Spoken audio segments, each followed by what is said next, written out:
Halo teman-teman, masih melanjutkan bahasan kita sebelumnya mengenai Donghua Shaolin di season keduanya. Karena performa buruk saat latihan, Master Xiao menghukum para murid Akademi Sri Langke untuk berlari mengelilingi kota dengan memikul keranjang berisi batu. Sebelum lanjut, saya mau mengingatkan bagi kalian yang belum menonton season pertamanya, saya sarankan untuk menontonnya terlebih dahulu agar tidak gagal paham saat mengikuti ulasan kali ini. Untuk link season pertamanya sudah saya taruh di deskripsi ya. Juga harus saya ingatkan bahwasanya konten kali ini sudah jelas akan mengandung banyak spoiler. Jadi kalau kalian belum dan ingin menontonnya secara langsung, segera close video ini ya. Baiklah, kalau kalian sudah siap, mari langsung saja kita mulai. Di tengah-tengah hukuman, Tang Shen mengajak Dai Mubai untuk mengurangi beban teman-teman yang lain karena secara fisik mereka berdua lah yang paling kuat. Mengingat mereka kini adalah satu tim yang harus menguatkan satu sama lain. Lumayan cukup jauh berjalan, mereka bertemu dengan 3 murid Akademi Changhui yang dulu pernah berselisih dengan mereka. Di sini para murid Akademi Changhui tersebut ingin balas dendam atas perbuatan mereka dulu. Dihajarlah Mang Hojun yang sudah tak berdaya karena sudah sangat kelelahan. Menyaksikan hal itu, Tang Shen pun langsung bertindak dan dengan mudah bisa menghajar mereka semua.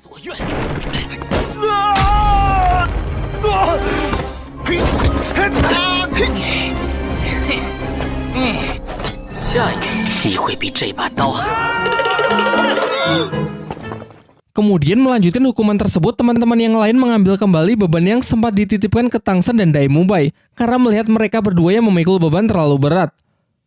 Singkat cerita, setelah berupaya keras melewati masa-masa sulit, mereka semua pun telah menyelesaikan hukuman dan tiba di gerbang Akademi Sri Langke.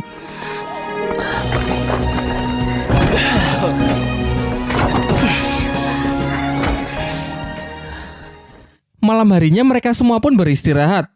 Hari demi hari mereka jalani berlatih di bawah bimbingan dari Master Xiao sampai tak terasa 3 bulan pun telah berlalu. Pada suatu pagi, Tang Shen melihat sebuah kotak di kamarnya yang ternyata berisi senjata rahasia yang dulu pernah ia pesan dari bos pandai besi. Terlihat ia sangat puas dan mengagumi senjata tersebut karena dibuat begitu sempurna hanya dalam waktu 3 bulan. Ia lalu mulai berpikir untuk memperbanyak benda tersebut untuk ia bagikan ke semuanya. Namun tak lama setelah itu, ia dikejutkan dengan kedatangan Mang Hojun yang terlihat babak belur. Mang Hojun lalu menceritakan semua kejadiannya. Bahwa tadi ia mencoba mendekati gadis yang menjadi panitia pendaftaran arena pertarungan roh, meskipun beberapa kali ditolak, ia memutuskan untuk mengantarnya pulang. Akan tetapi dalam perjalanan pulang, gadis itu diganggu oleh seorang preman mesum bernama Bule. Tentu ia pun bergegas untuk melindunginya sehingga pertarungan pun tak terhindarkan. Sayangnya Mang Hojun bukanlah tandingan dari Bule, karena si preman mesum tersebut ternyata adalah seorang master roh yang telah mencapai level 40 dan memiliki 4 cincin roh dengan kekuatan bayangan kegelapan. Perbedaan kekuatan tersebut membuatnya dihajar habis-habisan sampai babak belur. Banyak yang mengatakan kalau Bule memang merupakan penjahat mesum yang meresahkan karena sering menggoda, melecehkan, bahkan memperkaos gadis-gadis di kota. Dengan statusnya sebagai master roh level 40 membuat ia banyak ditakuti oleh warga kota. Setelah mendengar cerita Mang Hojun membuat Dai Mubai sangat emosi karena menurutnya orang-orang seperti inilah yang sangat merusak reputasi dari seorang master roh. Tang Shen yang sepakat menginisiasi agar Akademi Sri Langke mengambil tindakan untuk memberinya pelajaran. Namun dalam masalah ini mereka berempat memutuskan untuk bertindak sendiri tanpa melibatkan Akademi Sri Langke.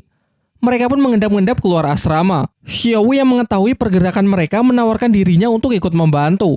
Meski awalnya ditolak karena kasus ini dinilai sangat berbahaya, ia tetap memaksa ikut setelah meyakinkan Tang Shen bahwa ia ingin mewakili para gadis untuk memberi pelajaran preman mesum.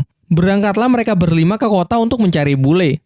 Dalam perjalanan, Mang Hojun menjelaskan mengenai ciri-ciri Bule. Seorang pria tinggi, pakaiannya dominan hitam, serta memiliki kekuatan roh pelindung berwujud 2 cakar bayangan dan sayap di punggungnya. Lalu mereka pun memulai pencarian. Sayangnya setelah cukup lama mencari, mereka sama sekali tak menemukan jejaknya. Oleh karena itu, Xiao mengusulkan sebuah ide untuk menjadikan dirinya sebagai umpan guna memancing Bule supaya keluar, mengingat orang itu sangat mesum dan menyukai gadis-gadis cantik. Rencana tersebut pun mereka jalankan. Xiao berpura-pura berjalan sendiri sementara keempat temannya mengawasi dari jauh. Dan benar saja, tak lama setelah itu Bule muncul dan berniat untuk menangkap Xiao. Sejauh ini Xiao masih memerankan dirinya sebagai gadis polos untuk melihat tindakan dari Bule. Ia lalu mencoba memancing Bule agar mengantarnya ke toko permen di dekat sini. Tentu dengan senang hati Bule pun bersedia menemaninya.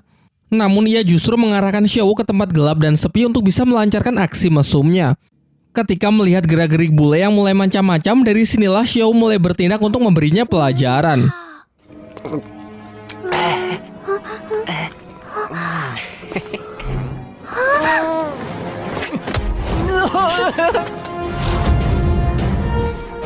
是什么？人逃不掉了。最狂暴的摔法，连摔巴西可能。你们看。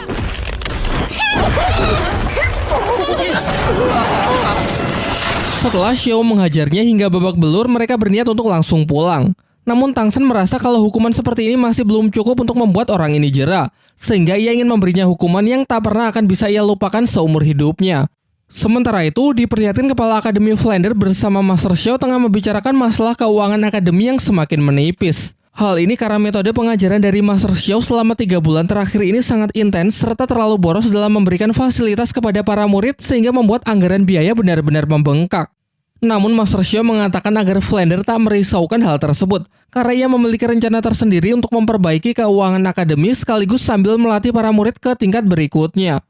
Keesokan paginya saat bule membuka mata, ia mendapati dirinya sedang terikat di atas sebuah tiang dan menjadi tontonan banyak orang. Terlebih lagi posisinya berada di dekat pusat pemerintahan kota sehingga di sana juga banyak prajurit istana yang berseliweran. Tak lama setelah itu, dua temannya yang bernama Ekao dan Tiania datang mencarinya dan bergegas menolongnya saat tahu temannya tersebut sedang terikat dan menjadi bahan tontonan warga kota. Setelah berhasil terlepas, bule membaca tulisan yang ditempelkan Tang Shen di tubuhnya yang di situ tertulis semua pengakuan kejahatan yang selama ini ia lakukan dan berjanji untuk tidak mengulanginya lagi. Bukannya menyadari kesalahannya, hal ini justru membuatnya semakin emosi dan bertekad bahwa ia pasti akan membalas dendam. Di sisi lain, semua murid Akademi Sri Lanka berkumpul untuk menerima latihan tahap kedua di bawah bimbingan dari Master Xiao. Master Xiao kemudian menjelaskan bahwa arena pertarungan roh akan menjadi tempat latihan mereka selanjutnya, mengingat mereka juga sudah cukup berpengalaman bertarung di sana. Ia menjelaskan bahwa kali ini tak akan ada batasan waktu. Latihan akan dinyatakan selesai setelah masing-masing dari mereka mendapatkan lencana perak. Tidak hanya mengikuti pertarungan 1 lawan 1, melainkan mereka juga harus berpartisipasi dalam pertarungan tim sebagai tim Akademi Sri Lanka. Sebelum berangkat, Master Xiao menyampaikan beberapa aturan yang harus mereka patuhi saat mengikuti pertarungan. Yang pertama, mereka harus menggunakan nama samaran dan tidak diperbolehkan untuk memperlihatkan wajah asli kepada musuh, sehingga mereka harus mengenakan topeng pada setiap pertarungan. Sementara peraturan kedua, dalam pertarungan mereka dilarang menggunakan senjata rahasia. Dan terakhir, mereka diwajibkan mengikuti 2 pertarungan per hari tidak peduli kalah maupun menang. Sesampainya di kota, mereka mulai mendiskusikan rencana untuk bersiap menghadapi pertarungan. Master Xiao menyarankan agar para tipe support membentuk tim 2 orang agar memudahkan mereka memperoleh lencana perak. Oishike memilih berpasangan dengan Dai Mubai, sementara Ning Rongrong sebenarnya ingin dipasangkan dengan Mang Hojun, namun ia lebih memilih berpasangan dengan Su Ying. Setelah itu, Master Xiao mendistribusikan topeng untuk para murid agar mereka kenakan untuk menyembunyikan identitas mereka di atas arena. Dalam pertarungan tim, mereka akan menggunakan nama 7 monster Sri Lanka. Namun dalam pertarungan 1 lawan 1 dan 2 lawan 2, masing-masing dari mereka akan ia beri nama samaran. Dai Mubai menggunakan nama samaran Harimau Putih, Oishike sebagai Paman Sosis, Mang Hojun sebagai Phoenix Api, Tang Shen sebagai Dewa Asura, Xiao sebagai Kelinci Iblis, Su Ying sebagai Musang Neraka, dan Ning Rongrong sebagai Dewi Pagoda. Singkat cerita, dengan masing-masing skin barunya, para murid Akademi Sri Lanka pun memasuki arena pertarungan. Pertarungan pertama dimulai oleh pasangan Tang Shen dan Xiao melawan tim tikus dan kucing. Tercatat tim yang menjadi lawannya ini telah menang sebanyak 5 kali berturut-turut, sehingga tidak heran kalau semua penonton berekspektasi tinggi kalau tim Tang Shen akan dibuat babak belur.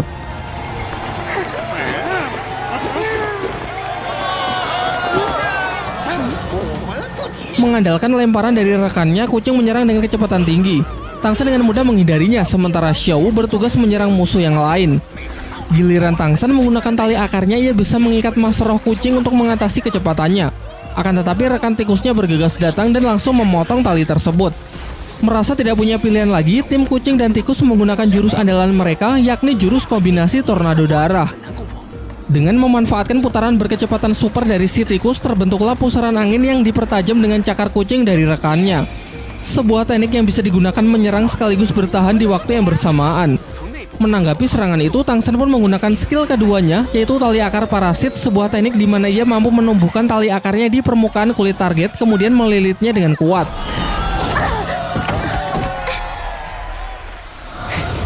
Dengan ini pertarungan pun berakhir dengan kemenangan dari pihak Tang Shen dan Xiao. Setelah itu giliran teman-teman Tang Shen yang maju untuk bertarung dan mereka semua bisa memenangkannya. Meskipun sayangnya kita tidak diperlihatkan scene pertarungan tersebut. Beberapa lama setelah itu, pertarungan berikutnya adalah pertarungan tim yang melibatkan seluruh siswa Akademi Sri Lanka. Dalam briefingnya, Master Xiao menjelaskan mengenai pentingnya kerjasama tim demi memenangkan pertarungan kali ini, mengingat lawan mereka yang pastinya akan jauh lebih kuat dibandingkan saat mereka bertarung secara individu. Walaupun Dai Mubai adalah ketua kelas, namun ia mengakui kehebatan Tang San dalam menyusun strategi sehingga ia menyerahkan pengaturan formasi kepadanya. Tang San lalu menjelaskan bahwa Dai Mubai, Su Ying, dan Xiao akan menjadi penyerang di garis depan. Ia akan berada di tengah sebagai pendukung, tepat di belakangnya adalah dua support Oishike dan Ning Rongrong, sementara di garis paling belakang akan diisi oleh Mang Hojun yang mempunyai tugas utama untuk melindungi para support tersebut. Singkat cerita, setelah melakukan prepare, mereka pun naik ke arena pertarungan, dan kali ini yang akan menjadi lawan mereka bernama tim petarung Badak Gila. Sebelum pertarungan dimulai, kita diperlihatkan scene flashback saat tim Sri Lanka tengah bersiap-siap naik ke arena setelah seorang tim petarung gila menghampiri mereka. Di sini orang itu bertindak kurang sopan dengan mencoba menggoda Su Ying. Melihat itu, Dai Mubai yang tak terima ingin menantangnya untuk berduel. Untung saja ketika suasana semakin memanas, datang seorang panitia yang melerai kedua belah pihak. Ia mengancam kalau mereka membuat keributan maka mereka akan didiskualifikasi. Sebelum pergi, panitia itu mengatakan kepada para murid Sri Lanka bahwa yang akan menjadi lawan mereka merupakan pemegang rekor tak terkalahkan semenjak datang ke tempat ini. Selain itu, mereka juga terkenal sangat kejam. Yang menjadi lawan mereka selama ini kalau tidak mati pasti akan terluka sangat parah. Oleh karena itu, ia menyarankan jika tim Sri Lanka sudah terdesak, akan jauh lebih baik jika segera menyerah. Namun peringatan itu tentu sama sekali tak menurunkan tekad Dai Mubai dan para siswa Akademi Sri Lanka lainnya. Kembali ke masa sekarang, kini kedua tim sudah berada di dalam arena dan siap untuk memulai bentrokan pertarungan tim 7 lawan 7. Kemudian mereka pun menunjukkan kekuatan roh pelindung mereka masing-masing. Tang San menugaskan Dai Mubai untuk by one melawan ketua tim yang memiliki kekuatan roh pelindung badak hutan.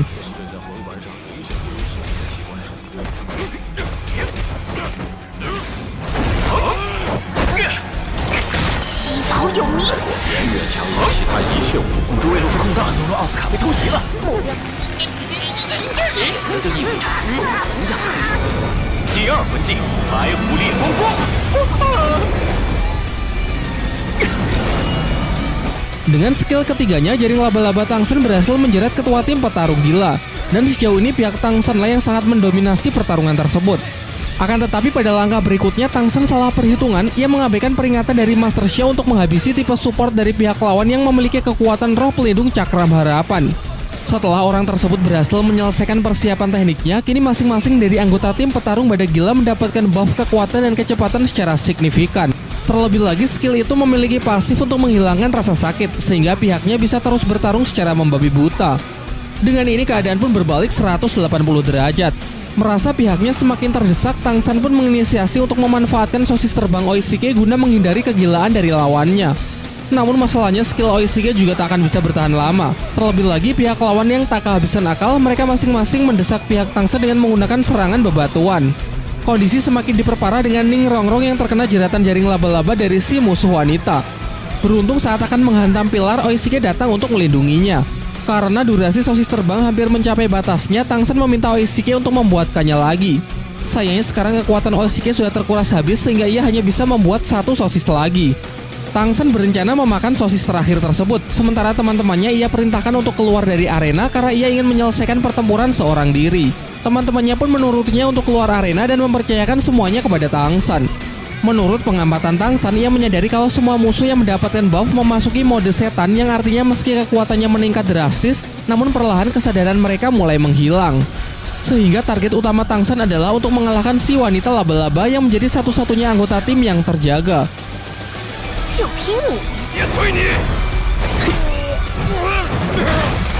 Lawannya yang sudah sangat percaya diri akhirnya melakukan kesalahan dengan menjerat Tang San menggunakan jaring laba-labanya.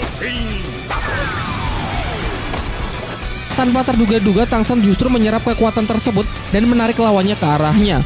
Diikuti dengan kekuatan rumput biru peraknya yang menangkap satu persatu musuhnya lalu melemparkannya keluar arena, sehingga dengan ini tim Akademi Sri Lanka yang dinyatakan sebagai pemenangnya.